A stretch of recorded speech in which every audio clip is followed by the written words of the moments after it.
Hello guys, so we've got Richard Laker here with us from youneedart.co.uk, and he's going to talk to us about what he's been up to and just some information about his business.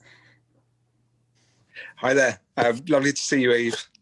Oh, it feels like normality, just being in touch again. Really good to see you. We were musing that yesterday and the last couple of days would have been Ardingly, would have been seeing lots of friends, lots of customers, and hugely missing them all. But trying to keep busy. So thanks for getting in touch today. Oh, you're welcome. Glad to have you join us. So we're going to talk a little bit about youneedart.co.uk and how you kind of got the business together. And so when did you begin? And what's the story behind the name, really? Yeah, well, my wife's been buying and selling antiques for the last 12 years or so, which isn't many years by the standards of many of your watchers, viewers, I'm sure. But I was always the helper, and I always had a full-time job. And I had that full-time job working in travel and working on the side in antiques with Claire 7 days a week. And I had that job until last February. And quite ideally, really, I left travel in February of last year, just before COVID really arrived in Britain, and started working for myself in February, set up You Need Art as a name, and realistically have done that now for the last 12 months or so. But we've always bought and sold art, and that was as part of the antique job, and just really, really enjoy doing it. That's great. I can already hear your passion about art, and I bet that makes a massive difference when you're speaking to customers and everything at the markets and where you sell your items, and must make such a difference. Yeah, realistically, I started looking at art books when I was sort of 16, 17 at school. And maybe like a lot of people, you'd buy a book at a museum, lived in London, travelled a bit to Paris, lived eventually in Spain. And over those years, just always devoured any art book that I could and looked at every artist that I could, and loved seeing Picasso in Spain, and all of the galleries of Paris. And therefore, we always had a few pictures, but the more and more Claire and I went out buying things at different fairs, she'd noticed that there'd be this diminishing return of antiques and decorative pieces, and I'd be bringing back more and more pictures. And essentially now we buy from auction and private sellers and at fairs, and just the picture stock has just grown and grown and grown. And it's just been great fun, really, selling at IACF fairs and elsewhere. That's amazing. So I'm guessing art has helped you a lot in your personal life as well as your business life. And do you feel like that reflects as well when you're talking about your work and everything? Well, yeah.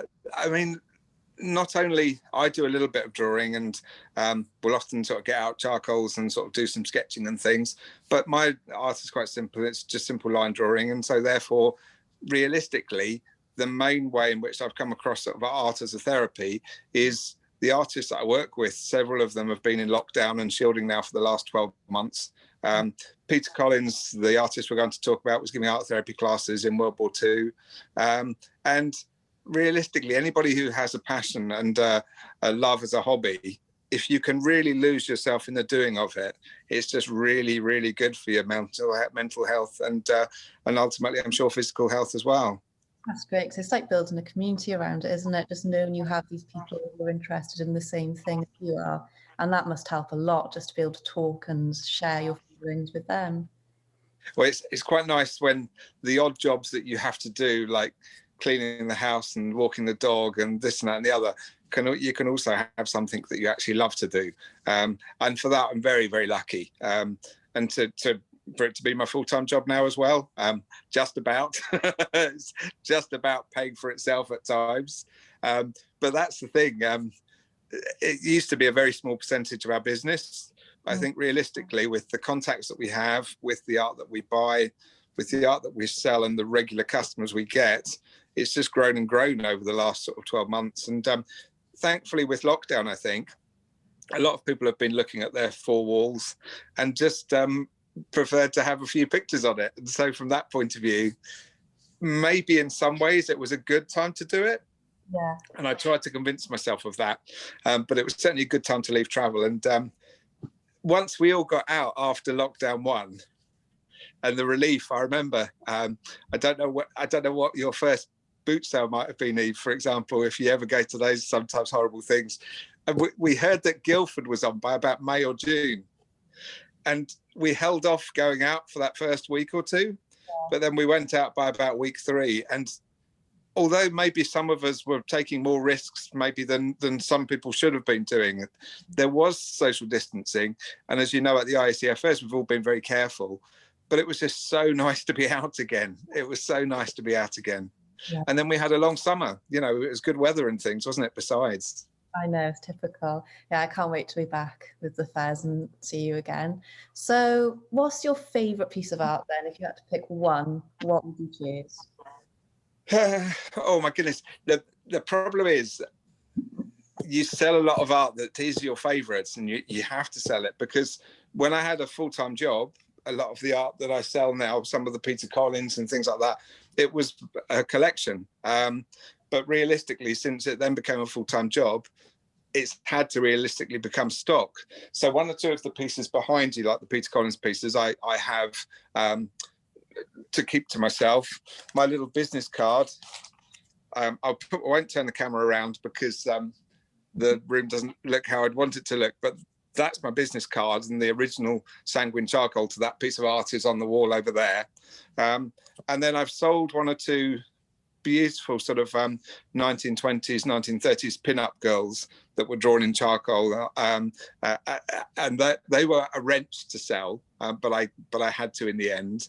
And then it's probably a lot of the Peter Collins that I'll we're going to sort of talk about maybe. But no, there's I don't think there's been a favourite piece of art that I've had to keep.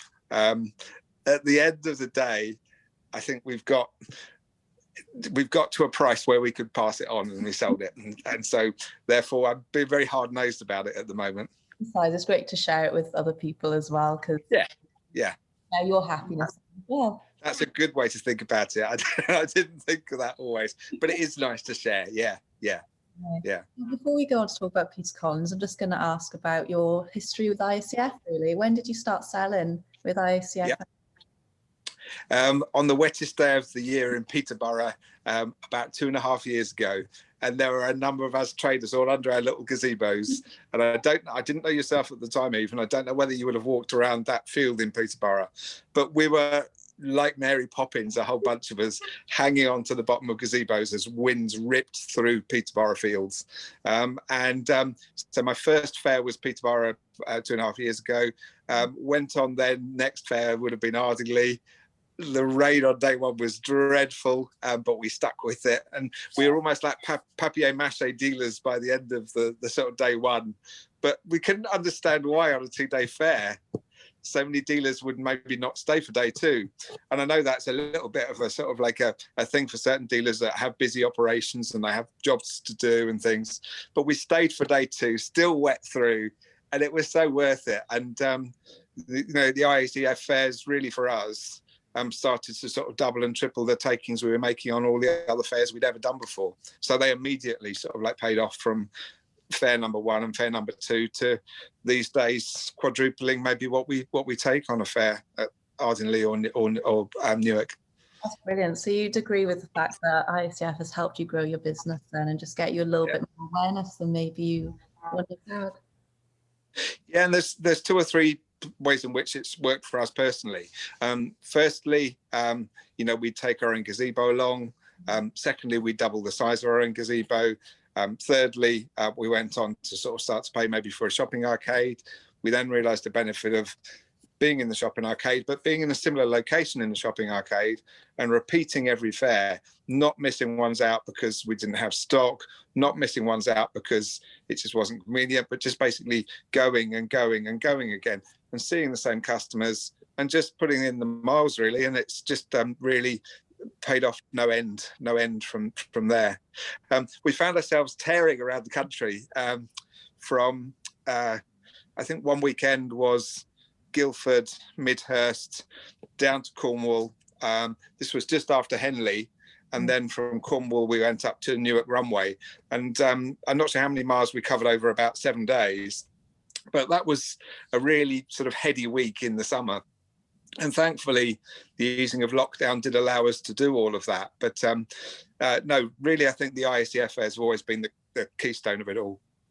Oh, that's brilliant. What would you say you're missing most about them then? Is it meeting people? Is it talking to new customers who hopefully become frequent customers after you meet them? Yeah, but it's both of those things. And as much as you do miss your regulars, and the recognition of sort of like the same face of somebody that might often buy 2 or 3 pictures in any particular fair, but also from seeing those individuals and missing them face to face is what I miss most of all. Doing everything online to me is more of a burden. Going out to the fairs is a love. Having to do them online, having an Instagram account now, having a website is much more of a slog. It's like a real job and hard work. Whereas actually being at the fairs is just great fun. And so the other thing is, when you meet these customers face to face, you can convert the business on the day, but they do often then come back to you to say, we bought that Peter Collins, we'd like another one for my wife's anniversary, and just the business that you can sort of make happen afterwards as a consequence. Whereas when you're at home and you dig in and you try and get out of bed each day to do the job, you only have maybe a trickle of the income that we'd be having from the fairs. And I don't personally myself ever want to get to the stage, because you hear 1 or 2 people say it, get to the stage where they work mainly online and go to the odd fair. For us, I think the fairs will be the institution we most love, and we'll maybe do a bit on the side online in the future, as long as we can. That's brilliant. So what would your favourite memory be if you had to pick one from dealing with IACF? Realistically, I think the Peter Collins that we talk about, we had a whole array of them on a day at Ardingly, and a customer came along and said, "Oh, you've got lots of Peter Collins. What have you got?" And so I thought, "Oh, great, that's another customer. This is good. Wonder what she'll be interested in." And then she said, "You don't have any Bridget, do you?" And immediately I could see the nude model's face. Yeah. And this was Bridget, and she introduced herself and she said, "Yeah, that's me." And I modelled for Peter Collins back in about 1970, I think it would have been. And the lady actually is an occasional seller at IACF fairs, so it's just really nice to sort of like put a name to a face, to a body, to a really friendly conversation. So that was a really nice one. But there's lots of, I mean, honestly, it feels like a sort of an endless array of friendly faces and sales on the best fairs and the best days, and that's what you enjoy and makes you keep coming back, sort of thing. That's brilliant. We've got lots of fairs to look forward to in 2021.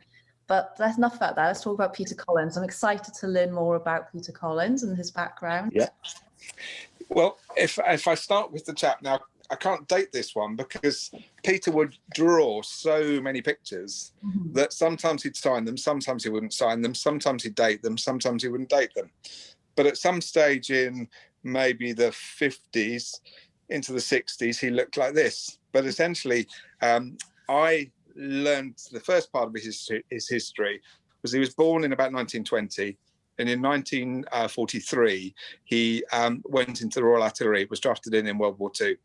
And within a week, he'd been seconded from, instead of going to the front line, he was quite a big chap, they decided to send him to the Art and Education Department. And within a week, he was putting paintbrushes in the hands of soldiers with shell shock.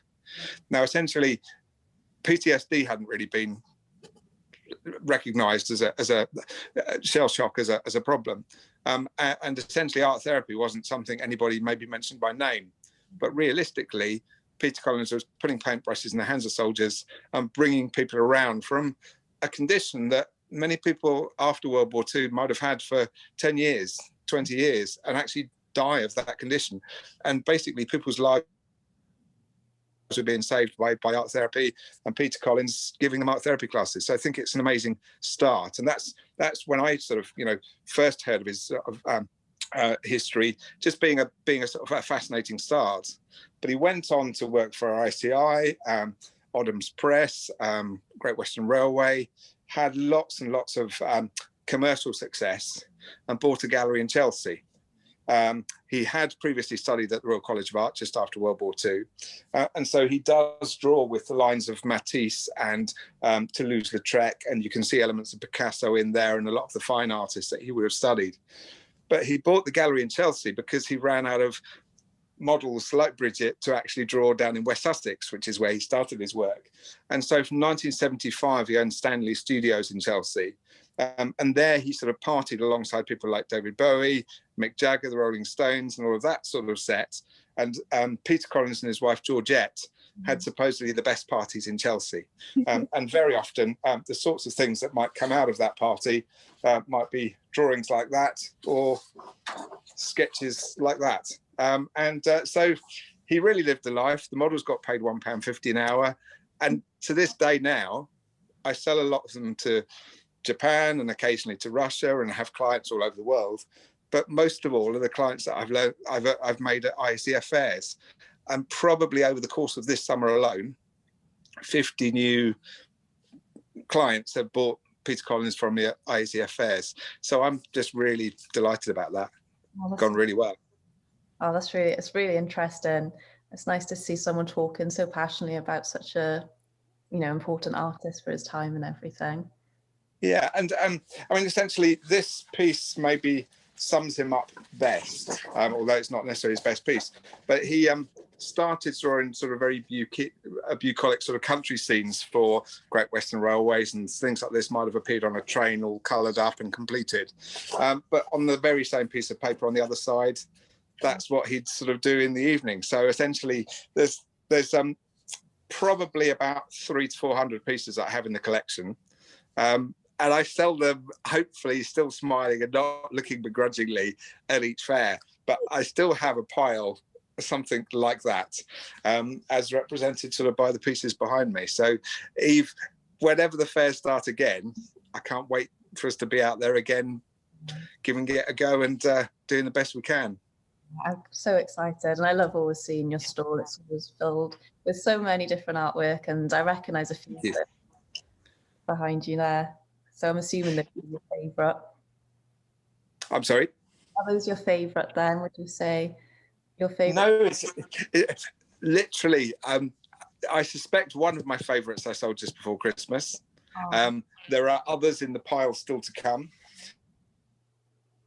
I love it where he sort of does it almost like a sort of freehand sort of sketch in the style of maybe Toulouse-Lautrec. And he will, sometimes it will be the most simple of lines that will create sort of a beautiful piece. And a big, thick charcoal with lots of single lines might come out such as that. But then he'll do a sort of pen and ink with or without a watercolor splash, or with or without almost what just feels like he's used his finger just to sort of make some smudges to sort of make the colors come out. But essentially he'd do a pen and ink like this. This one again is undated, but I think it's probably from the 1970s.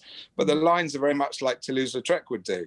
And basically to draw the back, it's not just sort of a single line. It's sort of 4 or 5 sort of sketched parts there. And the hair is a sort of a terrible scribble, but it works. It really works. So much so that his representation of the anatomy is absolutely beautiful to me. And I will often be offered nudes for sale and just find that if they're too perfectly drawn and the anatomy is just purely the anatomy, they're not nearly as attractive a picture. Peter Collins seemed to get it right every time. That's amazing. I could finger through several hundred others, but I do think this is very nice. This is just, I put it on just as a sort of a hugging piece, just because we can't really sort of hug one another at the moment. And this just sort of seemed to sort of hit certain notes when I popped it on Instagram the other week. And somebody was reminded me of the free hugs people that used to sort of be on the high streets in places like Reading and things like that with big free hug signs. And with COVID, of course, that's not happening anymore. So I just thought that one representing sort of like the hugs that we'll have in the future might be quite a good representation. Oh, that's really nice. I won't go on because there might be a few too many to carry on showing you them all. So if I wanted to buy a piece of art from you, how would I go about that? Realistically, for me, the fairs are always best, because at the fairs, realistically, we can give the best prices, because you're selecting from a number, and it's very easy to sort of go through and maybe have one, maybe have two, maybe have three, and so we can do the very best prices there. When we're online, we have other costs. We have packaging, we have advertising, we have fees, whether it's eBay or whichever it may be. But our selling mechanisms, really, as well as the fairs, we do sell on Instagram, and that's just at youneedart.co.uk. The website is the same. We're looking at sort of Facebook and occasionally selling on there. And I think we're going to have a look with yourselves at loveantiques.com as well. So that's something that, you know, hopefully might be a lockdown job to do in the week or so ahead. Yes, that would be fantastic. Well, it's been amazing talking to you. And do you have any messages for everyone at IACF, just for hopefully have a great year ahead of us? Yeah, absolutely. It's the strangest thing. I almost have a sort of a nervous twitch, because I sort of worry that are they debiting my card for the next? Sorry, I always wonder if they're debiting my card for the next fair. Have I still got my pitch? Shopping arcade number 7 at Ardingly and shopping arcade number 10 at Newark. Realistically, we miss talking to the guys. They've always been so helpful. We miss all of our friends that come to the fairs, and we all have the same sort of feeling the cold and where's the nearest coffee and all of those sorts of questions. And it's just going to be really nice to get out again and live all of those experiences, because frankly, we live in the Newbury area, and Newark is about sort of 2.5 hours to the north. Ardingly is about sort of 2 hours over to the southeast. And they're like little holidays. So we just can't wait to be going back on them again. So the sooner the better. That's brilliant. Well, like we said, in the meantime, if you do want to, anyone watching this wants to take a look at Richard's pieces, just visit him at youneedart.co.uk, and he's also on Instagram. So thank you very much, Richard, and I shall hope. Really a pleasure. Thank you. Fantastic. Great to speak to you. And the audio is finally going at the end.